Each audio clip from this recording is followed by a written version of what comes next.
Halo, balik lagi di podcast gue dan kita kembali akan ngobrolin soal status LinkedIn.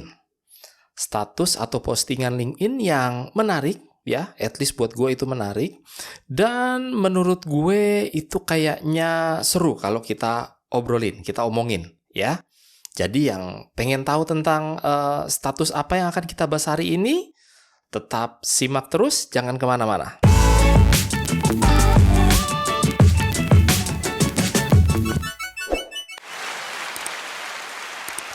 Ya, jadi pada episode kali ini gua mau ngebahas tentang satu status postingan yang dibuat oleh seseorang, kayaknya si influencer ya, gue kurang tahu pasti. Namanya Daniel Abrahams, dan postingan dia ini itu sudah per minggu lalu nih. Pada saat gue melihat postingan ini, sudah disukai oleh 95.196 orang. Ya.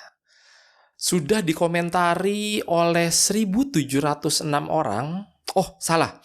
Sudah mendapat 1.706 komentar dan sudah 2.451 kali di-share. Ya. Jadi di sini dia kasih postingannya itu dalam bentuk image dan dia kasih satu caption, ya. Captionnya pendek, hanya hanya 2 kata, ya. Captionnya adalah easy choice, atau dalam bahasa Sanskertanya itu artinya adalah pilihan yang mudah. Nah, postingannya sendiri, gambar yang dia post sendiri, itu adalah terdiri dari 2 kalimat, hanya kalimat. Ya, kalimatnya seperti ini. My boss once asked me to choose between work and family. I chose a different boss. Bos gue pernah minta gue milih antara kerjaan dan keluarga. Dan gue memilih bos yang berbeda atau bos yang baru. Ya, nah ini buat gue ini lumayan menarik. Benarkah bisa seperti itu?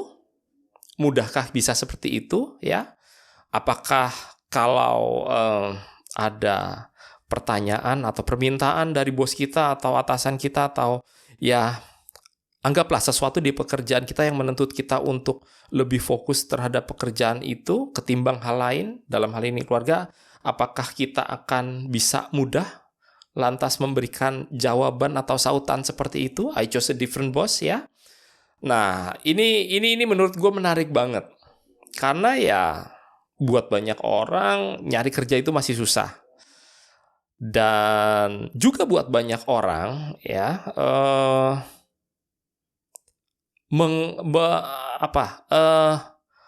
mensyukuri pekerjaan itu juga susah. Dan juga masih untuk banyak orang ya mereka menganggap kerjanya itu membosankan atau mungkin tidak terlalu penting, ya. Cuman di sini gue hanya ingin mengomentari ini nih, postingan ini. My boss once asked me to choose between work and family. I chose a different boss. Gue milih bos yang lain. Emangnya bisa? Emangnya bisa, ya. Itu yang akan kita bahas pertama kali. Emangnya bisa pilih salah satu? Karena setahu gue, kerja itu kan biasanya didasari keinginan atau kebutuhan untuk mencari nafkah, ya. Dan mencari nafkah itu dilakukan untuk bisa memenuhi kebutuhan hidup. Dan kalau kita sudah punya keluarga, ya tentunya itu bekerja itu harus bisa untuk memenuhi nafkah yang dibutuhkan oleh keluarga kita, gitu. Sehingga secara nggak langsung menurut gue ya kita kerja itu salah satu alasan utamanya adalah keluarga, ya. Keluargalah yang bikin kita mau ngorbanin waktu, tenaga dan pikiran untuk bekerja, untuk lembur, untuk memenuhi target perusahaan, untuk melakukan apa yang bos kita minta, untuk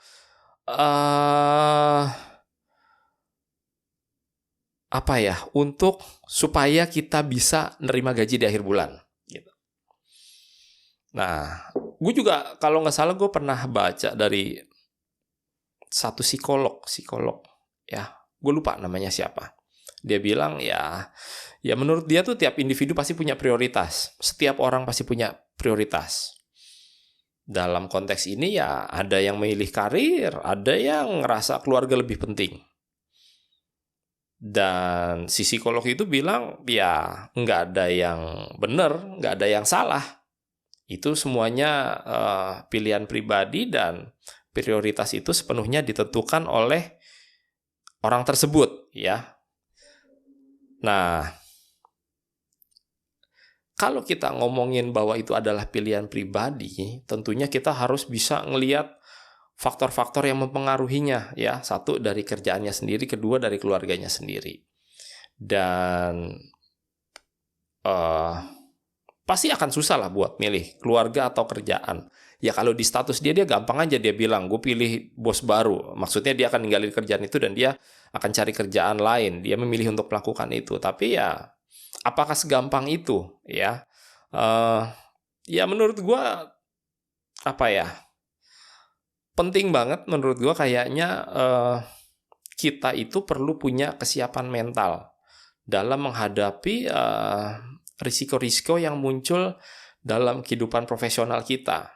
Dalam hal ini ya risiko di mana pada satu titik kita harus diharuskan atau terpaksa memilih antara keluarga sama kerjaan. Ya kalau menurut gue pribadi sih nggak masalah. Kadang pilih keluarga, kadang pilih pekerjaan. Yang penting kita bisa mengkondisikan keluarga kita dan kita bisa mengkondisikan pekerjaan kita. Ya, tapi ya itu tadi. Selama kita ngomongin bahwa kita bekerja untuk menuhin kebutuhan kita dan kebutuhan keluarga, itu untuk benar-benar 100% mentingin keluarga pasti akan menantang sekali, sulit sekali. Bukan nggak bisa, bukan nggak mungkin, tapi akan sulit sekali. Gue sendiri dalam banyak kesempatan, gue banyak kok lebih milih keluarga daripada kerjaan. Gue bisa ngelakuin itu. Tapi bukannya tanpa konsekuensi, pasti ada konsekuensinya. Cuman ya, singkat kata, kalau balik ke pertanyaan gue tadi, emangnya bisa milih salah satu, ya? Nah, menurut gue sih bisa-bisa aja. Ya, dan menurut gue juga nih, selama lo tuh kayak gue, ya, selama lo itu adalah punya nasib sama seperti gue, di mana kita itu menghasilkan uang dari karya atau pekerjaan yang kita hasilkan, ya. Selama lo dan gue menghasilkan uang dari karya atau kerjaan yang kita hasilkan dan bukan metik dari pohon duit, itu akan susah buat kita milih. Akan jadi tantangan banget. Dan menurut gue, kayaknya cuman orang yang nggak mikirin sumber penghasilan untuk makan, untuk kebutuhan keluarga, untuk 1 bulan, 6 bulan, 1 tahun, 2 tahun, 3 tahun ke depan, yang mungkin bisa milih salah satu. Atau dalam hal ini bisa milih 100% milih keluarganya. Tapi itu pun juga gue yakin, walaupun dia udah milih keluarganya, walaupun dia udah nggak mikirin sumber penghasilan, dia udah tajir melintir, ya, gue yakin, ya, orang itu memilih keluarganya, menjalankan kehidupan dengan keluarganya, menomorduakan pekerjaannya, tapi orang itu pasti akan secara konsisten itu menjalani pilihan tersebut sambil mengukur sisa hartanya. Pasti itu. Ya, karena ya memang tidak segalanya butuh uang, tapi ya kayaknya kalau kita hidup sekarang ya hampir segalanya butuh uang, ya. Apalagi buat yang kayak kita nih misalnya gue tinggal di Jabodetabek, ya Jabodetabek kan udah hampir nggak ada hutan, susah ada hutan itu. Mau kencing aja gue butuh duit. Mau kencing aja gue mesti ngeluarin duit gitu. Ya kalau gue tinggal di daerah yang berbeda, masih ada hutan, masih ada semak-semak, ya mungkin masih bisa gitu kencing tidak mengeluarkan duit, hanya mengeluarkan jejak dan bau, ya. Nah, itu tadi yang pertama, soal bisa apa enggak. Bisa, ya. Nah, yang kedua, ini gue menarik nih. Karena dia bilang, I chose a different boss. Emang lu bisa milih bos baru? Lu punya apa sih dalam diri lo yang membuat lo bisa punya kekuatan untuk milih bos baru? Lo punya keunggulan pribadi apa? Ya, kalau cuman sekedar untuk bikin statement atau bikin status, bikin postingan di media sosial, itu mah bukan perkara sulit ya. Itu gampang bin gampil lah. Buat nulis bahwa gue milih cari bos baru, gue milih buat pindah ke bos yang lain, itu gampang banget. Ya, tinggal ambil handphone, buka sosmed, kita ketik, ya pencet send. Tinggal nunggu aja nanti berapa yang kasih jempol ke atas atau kasih jempol ke bawah atau apa gitu. Ya, kasih reaction apa, tinggal nunggu. Tapi itu urusan gampang, perkara gampang. Ya. Cuman gue nanya, seberapa kita yakin kalau kita punya keunggulan? Ya, seberapa kita yakin kalau kita punya keunggulan pribadi ya yang bisa dimanfaatkan secara profesional, yang bisa memberikan kita the power to choose a new boss, kekuatan untuk memilih bos yang baru. Ya. Nah, itu mesti bisa kejawab tuh. Ingat, ketika lo bikin statement, ya lo harus walk the talk. Nggak bisa lo bikin statement, ya, I choose a different boss, I choose a new boss, I choose to find a new job, gitu. Terus besok pagi, lo bangun tidur, lo berangkat ke kantor, ya di kantor ketemu bos lo, seakan tidak ada apa-apa, dan ya lo balik lagi bekerja gitu, sambil menunggu akhir bulan, menunggu gaji keluar. Ya, kalau lo pengen bikin status itu, pengen bikin statement itu, tentunya harus dengan alasan dan perhitungan yang kuat. Dalam hal ini pertanyaan gue sederhana banget. Seberapa yakin lo punya keunggulan pribadi yang bisa dimanfaatkan secara profesional, ya? Yang mana keunggulan pribadi itu bisa memberi lo kekuatan untuk memilih-milih bos, memilih-milih pekerjaan, ya? Ya, silahkan dijawab. Boleh jawab sekarang dalam hati, boleh mikir dulu, boleh dijawab minggu depan, bulan depan, boleh aja, silakan, ya. Atau sebelum jawab, lo klik follow dulu ini ya, yang di Spotify bisa klik follow, di Apple Podcast bisa klik follow, di Google Podcast bisa klik follow ya, silahkan klik follow, boleh dikasih rate, boleh dikasih review juga boleh kalau di Apple Podcast ya. Cuman nanti setelah itu lo balik, lo coba jawab tuh, lo seberapa lo punya keunggulan pribadi sehingga lo bisa milih-milih bos ya. Mungkin akan ada orang yang gampang jawabnya, ada orang yang susah cari jawabannya, ada orang yang mungkin harus menginvestasikan waktunya untuk melakukan self-reflection, refleksi diri ya. Cuman ya kalau gue akan milih, gue menyediakan waktu untuk refleksi diri, karena gue nggak mau asal njeplak, asal jawab ya. Ya kita harus bisa refleksi diri, gimana sih rekam jejak kita selama karir profesional kita ya. Lu udah kerja berapa lama? 5 tahun? 7 tahun? 3 tahun? 2 tahun? 15 tahun? 20 tahun ya. Nah itu harus refleksiin dulu ya.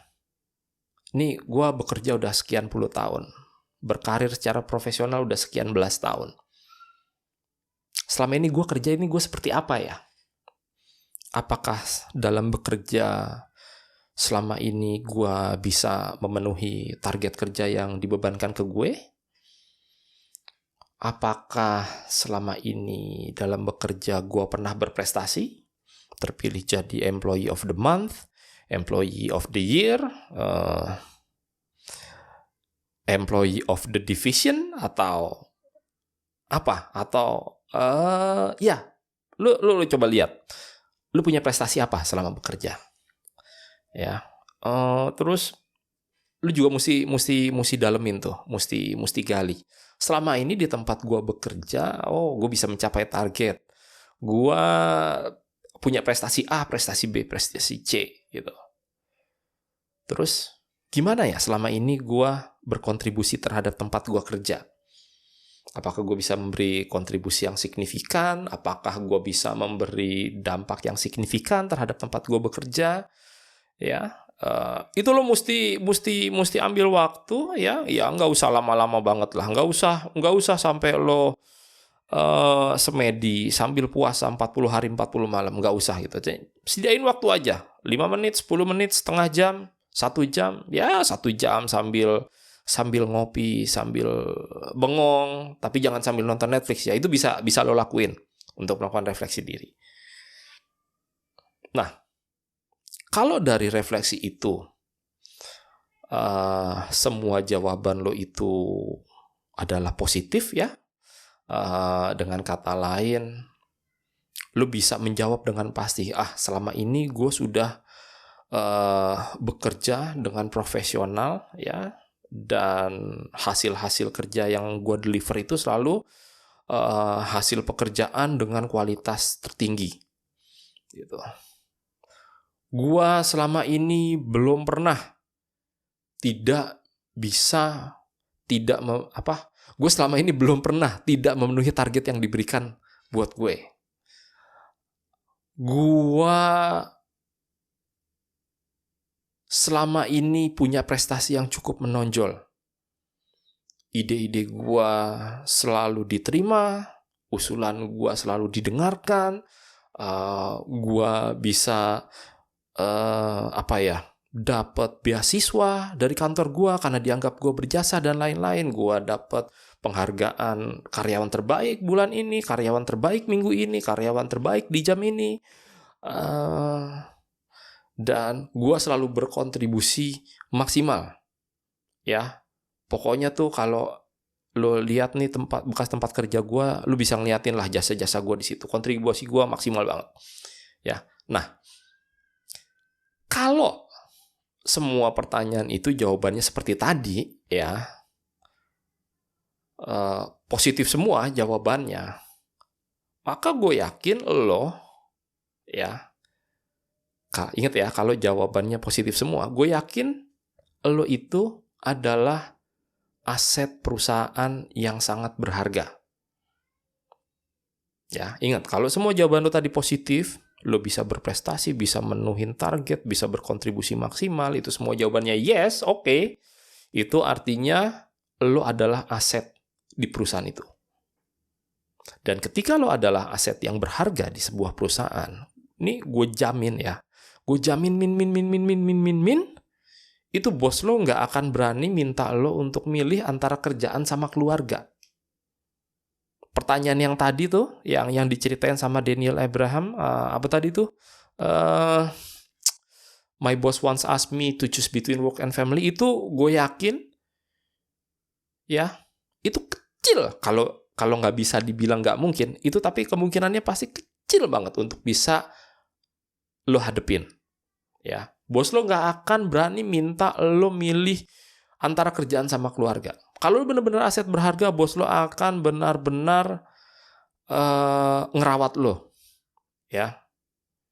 Dan kalau lo emang benar-benar berprestasi, memenuhi target, kalau satu titik ada masa di mana lo perlu lebih fokus sama keluarga, lebih memprioritaskan keluarga, itu bos lo pasti akan paham, akan kasih pengertian gitu, ya, akan punya pengertian terhadap hal itu. Dan ya, gue rasa itu umum terjadi ketika lo merupakan aset yang bernilai. Privilege will come, ya, akan ada keleluasaan, akan ada toleransi, akan ada dalam tanda kutip kelonggaran.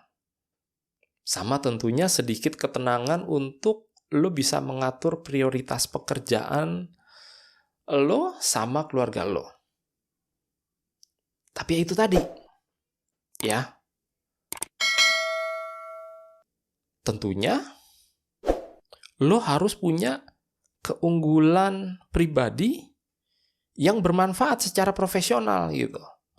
Jangan keunggulan pribadi yang saya bisa makan mie instan, masuk dari hidung langsung masuk ke tenggorokan dan masuk ke perut gitu. Nah, itu nggak guna ya. Tapi keunggulan pribadi yang memang benar-benar bisa dimanfaatkan untuk lo memenuhi target-target pekerjaan dan membantu karir profesional lo, membantu perusahaan tempat lo bekerja dan memberikan dampak positif terhadap pekerjaan dan karir lo ya.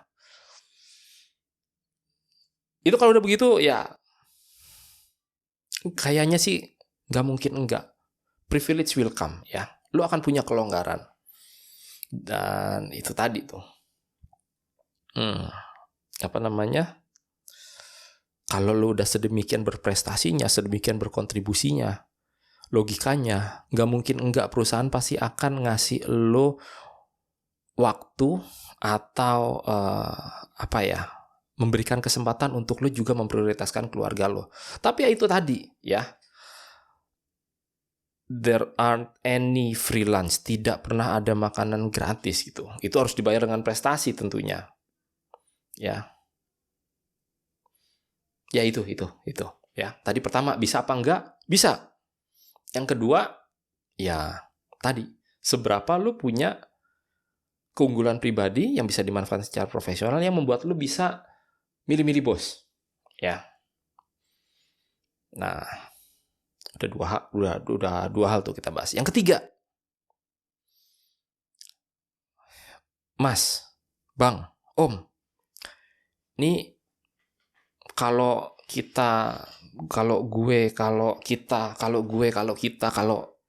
ya intinya kita ya, kalau kita itu adalah profesional golongan mainstream gimana?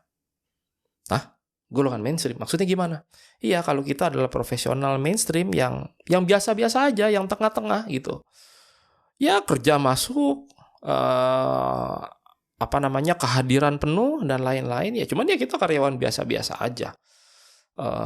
Prestasi ya kayaknya nggak ada sih ya prestasi. Tapi gue nggak pernah bikin masalah dan gue nggak pernah cari gara-gara dan gue nggak pernah ditegur ditegur kok komisi disiplin apa sih kalau di kantor ditegur apa HR atau apa gitu personalia enggak ya. Tapi gue juga ya gue bagian dari biasa-biasa aja gitu ya, karena ya kita mesti akuin ya kalau di tempat kerja kita ya prosentase terbesar ya orang yang biasa-biasa aja gitu.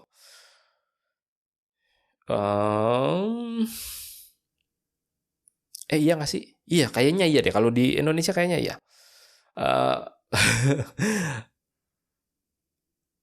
Iya, gimana ya? Ini gue kasih tahu nih. Ini gue nggak tahu ya, gue bener apa nggak. Tapi ini pendapat pribadi gue. Ya iyalah pendapat pribadi gue. Omongan-omongan gue, celotehan-celotehan gue, podcast-podcast gue ya. Bener salah nomor 2. Yang penting gue ingin menyampaikan pendapat gue. Bener salah nanti kita bisa diskusi, kita bisa adu argumen. Kalau gue salah ya mohon maaf gitu. Tapi nih gini nih, kalau lo adalah masuk ke dalam kelompok karyawan atau profesional dari golongan mainstream ya, tidak pernah ada masalah tapi tidak pernah cukup menonjol untuk masuk ke dalam radar perusahaan ya.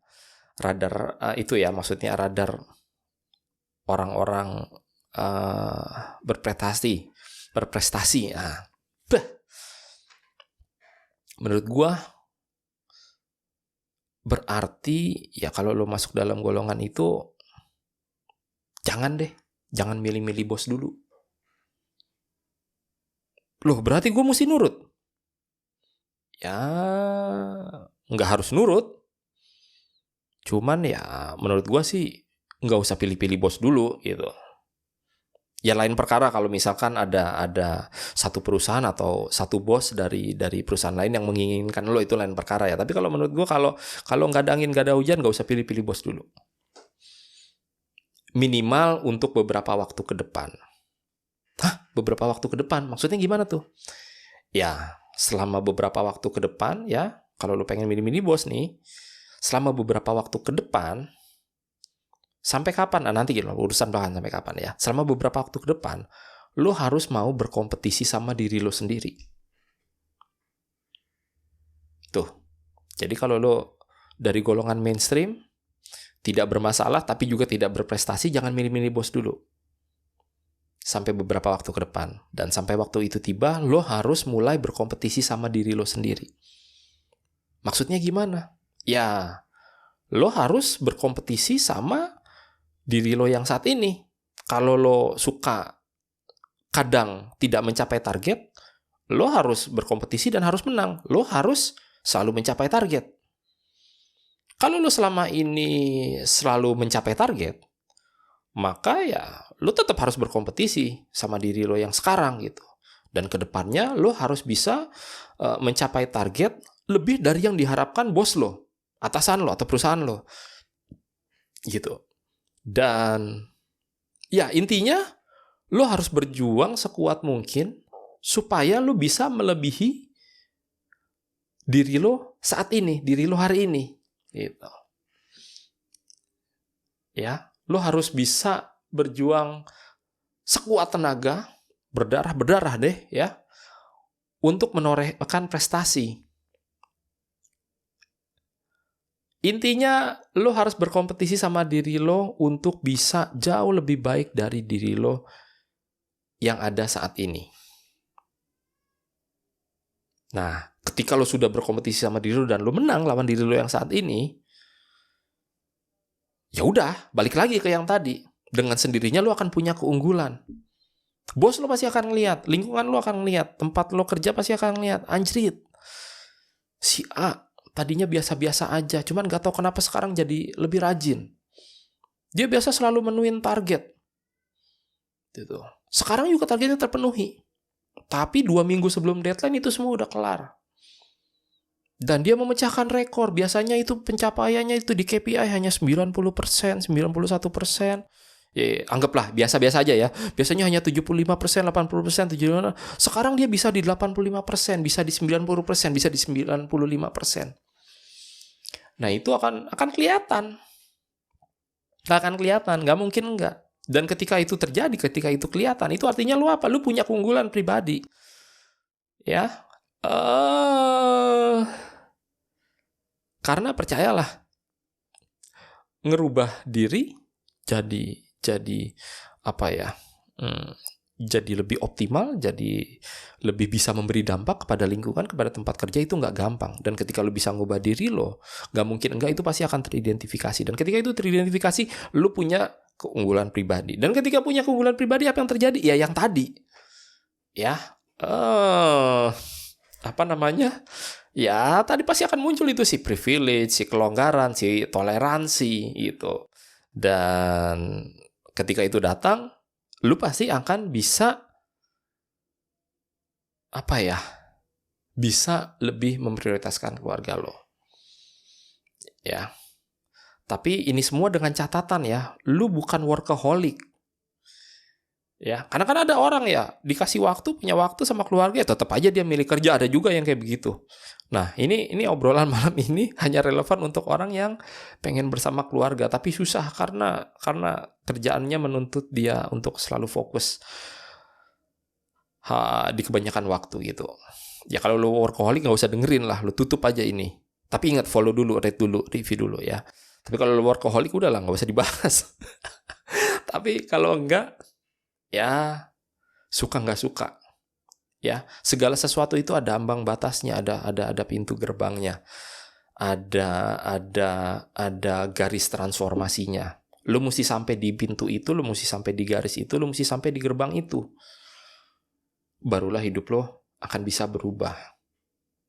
Tapi ingat, ya ini hanya relevan untuk orang yang benar-benar ya pengen menghabiskan waktu sama keluarganya juga, nggak pengen 100% kerja gitu. Jadi bisa nggak si yang dibilang sama si Daniel Abrahams tadi, I chose a different boss? Bisa, tapi nggak semua orang bisa. Ya, nggak semua orang bisa. Dan untuk bisa bisa untuk bisa memilih, untuk bisa milih-milih bos. Ya lo harus ningkatin kapasitas lo harus punya keunggulan yang memang diakui gitu. Dan ya itu tadi ya, bisa nggak bisanya itu tergantung dari seberapa kuat keunggulan pribadi yang lo punya yang bisa dimanfaatkan secara profesional ya.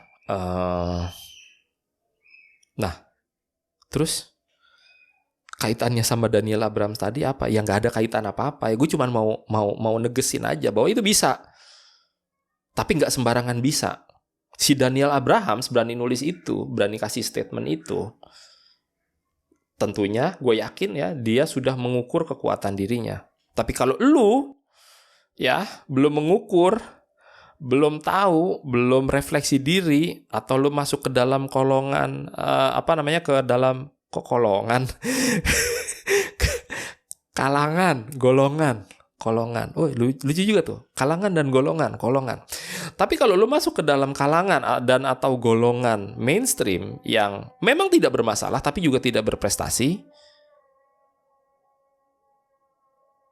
jangan asal bikin statement itu.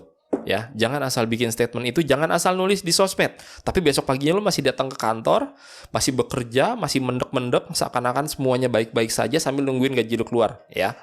Gitu. Nah, ya terus kalau bisa masalahnya di mana? Nggak ada masalah. Nggak ada masalah, ya. Cuman buat gua postingan itu menarik aja karena lu bayangin. Yang like tadi berapa? 95.000 orang.